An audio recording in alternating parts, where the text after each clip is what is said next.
Okey, hari ni cikgu terangkan latihan penormalan, exercise semalam. Ada lagi yang tak faham kan?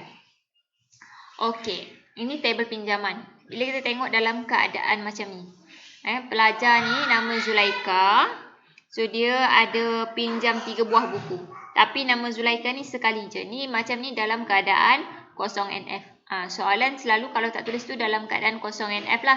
Benda pertama yang perlu kita lakukan adalah tukar kosong NF kepada 1 NF. Ni 1 NF 1 NF tu mana? Kita pecahkan ni. Daripada Zulaika ni, nama dia sekali, kita ulang 3 kali. Tujuan dia ada benda kita nak tengok sebenarnya. Bila dia dah semua complete record by record macam ni. Macam ni, satu ni kita panggil satu record. Kalau macam ni, tak ada, tak nampak mana satu record. Kan? Okey, macam ni kita panggil satu record, 2 record, 3 record. Okay, so kita nak pilih dalam 1 NF, selepas kita asingkan ni, kita kena kenal pasti kunci. Ada tak kunci prima? Apa maksud kunci prima? Adalah kunci yang unik.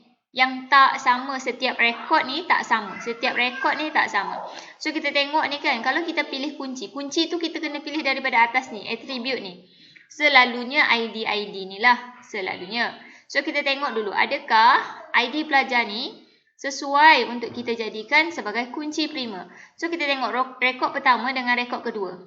So, yang sini dah berulang. Kunci pelajar tak boleh kita jadikan sebagai kunci prima. Kita tengok pula ID buku. So, A001, A005, A008. Tapi kat sini ada ulang lagi sekali A001. Jadi, kunci ID buku pun tak sesuai kita jadikan kunci prima dalam kes ini sebab dia berulang kat sini. So, kita tengok ID penerbit. Sama juga ID penerbit ni dia ada berulang. So, apa yang perlu kita lakukan kat sini adalah kita jadikan kunci komposit. Kunci komposit tu kita gabungkan 2 atau lebih. So, kita tengok sekarang ID pelajar dengan ID buku. So, kita tengok sini. Okey. Mana? Okey ni. Sekarang ni Z001 dengan A001. Ada tak berulang? Z001. Tapi tak ada A001. Bila kita gabungkan ni, ada tak gabungan ni berulang? Ni ada lagi 001 tapi Osman dah Z002. Dia tak berulang. So kita tengok yang ni pula.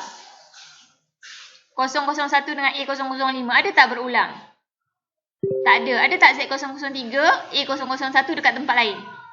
Tak ada. So, gabungan ni, ini yang kita gariskan. Kita gariskan.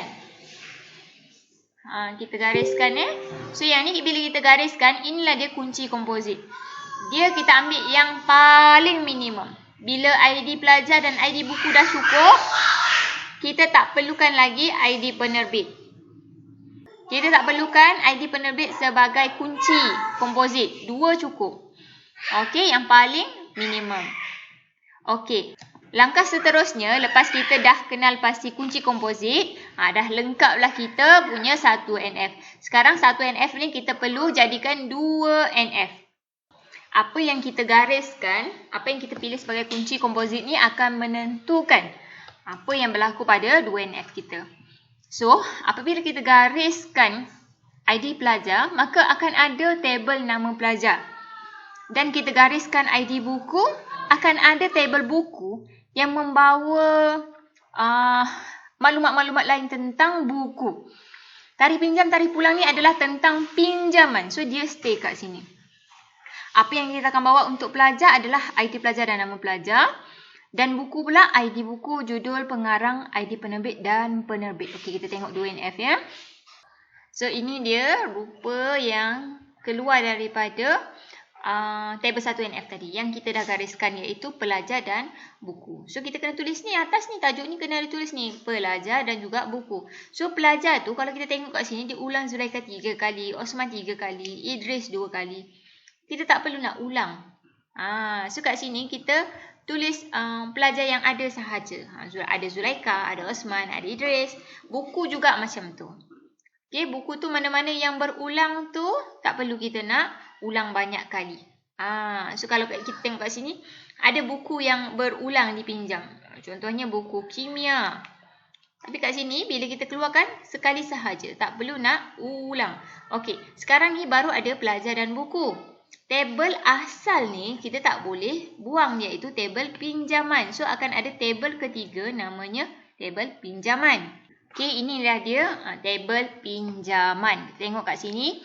Apa yang kita gariskan pada 1NF tu akan kekal, iaitu ID pelajar dan ID buku sebagai kunci komposit. Kunci komposit kena kekal. Tetapi yang mana atribut lain yang kita dah keluarkan seperti nama pelajar ada dalam pelajar. Okey, maklumat tentang buku dah kita keluarkan dalam tabel buku. So tinggal tarikh pinjam dan juga tarikh pulang. Macam inilah rupa tabel pinjaman. So dalam 2NF ada 3 tabel. Pelajar, buku dan juga tabel asal iaitu pinjaman. Okey, dia proses yang seterusnya adalah daripada 2NF kita akan jadi 3NF.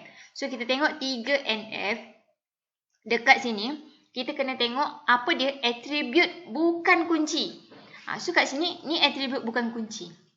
Ni atribut kunci. Okey, dalam jadual yang sama yang mana ada kebergantungan antara atribut bukan kunci.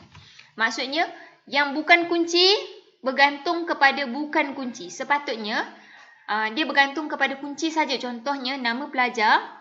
Zulaikha ni dia bergantung kepada ID pelajar dia. Macam judul ni, dia bergantung kepada ID buku. Pengarang, bergantung kepada ID buku.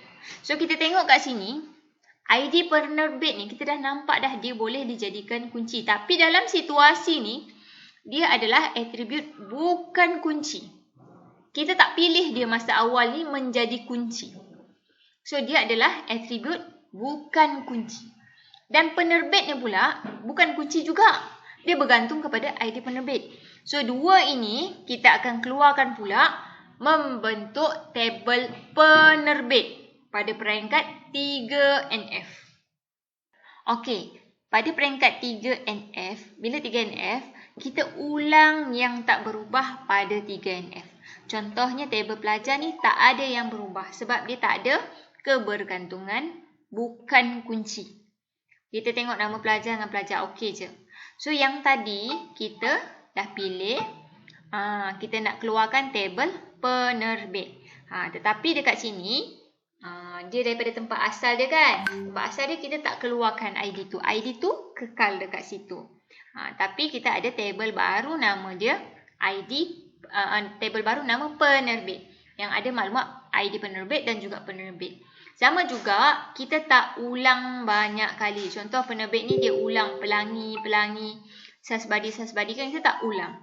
Jangan ada pengulangan. So kat sini ada 3 sahaja penerbit. Okey, ni sekarang sudah lengkaplah penormalan kita sehingga 3NF.